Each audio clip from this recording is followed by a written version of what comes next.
আসসালামু আলাইকুম, কেমন আছেন সবাই? আশা করি যে যেখান থেকে আমার এই ভিডিওটা দেখছেন ভালো আছেন, সুস্থ আছেন। নতুন নতুন অনেক ভিডিও নিয়ে কিন্তু আমি চলে আসি আপনাদের মাঝে। আরেকটা ভিডিও নিয়ে চলে আসলাম। এখানে কিন্তু অনেকগুলা পেঁয়াজ আছে, আপনারা কিন্তু দেখতে পাচ্ছেন। আর এই পেঁয়াজগুলা কিন্তু আমার রোজার আগের পেঁয়াজ। রমজানের আগে আমি এই পেঁয়াজগুলা কিনে রেখেছি। তো আমি অনেকগুলো পেঁয়াজ কিনেছি, মাশাআল্লাহ অনেক পেঁয়াজ শেষ হয়ে গেছে। আর এখানে অনেকগুলা পেঁয়াজই আছে। এই পেঁয়াজ কিন্তু একটাও নষ্ট হয় নাই, আলহামদুলিল্লাহ। সবগুলা পেঁয়াজই কিন্তু ভালো। দেখুন এখানে কতগুলা পেঁয়াজ, আমি সবগুলা পেঁয়াজই আপনাদেরকে দেখাচ্ছি। তো সব পেঁয়াজই কিন্তু নষ্ট হয় নাই। কীভাবে রেখেছি আমি সেটাই কিন্তু দেখাবো। পেঁয়াজ আনবো, রেখে দেব, তাহলে কিন্তু নষ্ট হয়ে যাবে। আনার পরে কিন্তু একটু পেঁয়াজের যত্ন নিতে হবে, তাহলে অনেক দিন ভালো থাকবে। আমি এই পেঁয়াজগুলা একদিন পর পর বা এমন আছে প্রতিদিনও একটু ভালো করে দেখে নিয়েছি, এই জন্য পেঁয়াজ নষ্ট হয় নাই। তো সব কাজই করতে হবে, তার সাথে কিন্তু একটু ভালো করে একটু বেছে বেছে পেঁয়াজগুলা দেখে দেখে নিতে হবে, তাহলে পেঁয়াজগুলো অনেক দিন ভালো থাকবে।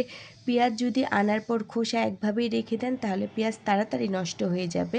তো মাঝে মাঝে খোসাগুলা কিন্তু একটু ছাড়িয়ে নিতে হবে, তাহলে পেঁয়াজগুলো ভালো থাকবে। পেঁয়াজের ভিতরে আলো বাতাস না গেলে পেঁয়াজটা তাড়াতাড়ি নষ্ট হয়ে যায়। আর পেঁয়াজ এমনিতেই কিন্তু পচনশীল। এখন হচ্ছে পেঁয়াজগুলা তো আমি একদিন পর পর বা প্রতিদিন বা মাঝে মাঝে অনেক দিন পর পরই আমি এরকম করে হালকা পেঁয়াজগুলা খোসাগুলো এরকম করে ছাড়িয়ে নেই। এতে করে কি হয়, পেঁয়াজগুলো নষ্টও হয় না আর অনেক দিন ভালো থাকে।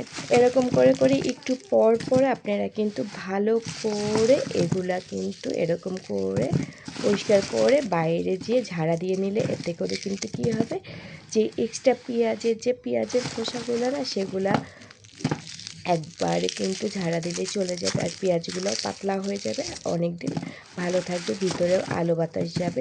তো আমি কিন্তু এই ছোট্ট একটা টিপস দিয়ে ফলো করেই সব সময়, আর আপনাদেরকেও কিন্তু এটা শিখিয়ে দিলাম। এই টিপসটা যদি ফলো করেন তাহলে কিন্তু আপনাদের পেঁয়াজগুলো অনেক দিন ভালো থাকবে আর কোনো রকম নষ্ট হবে না।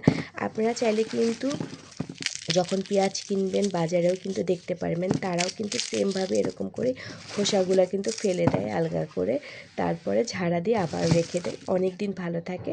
তো ছোট ছোট টিপসই কিন্তু আমি আপনাদের জন্য সবসময় নিয়ে আসি। আমার এই ছোটো টিপসগুলো যদি ভালো লেগে থাকে তাহলে অবশ্যই লাইক, কমেন্ট আর শেয়ার করতে ভুলবেন না। নতুন নতুন অনেক ভিডিও কিন্তু আমি নিয়ে আসি আপনাদের মাঝে, আরও অনেক ভিডিও নিয়ে আসবো।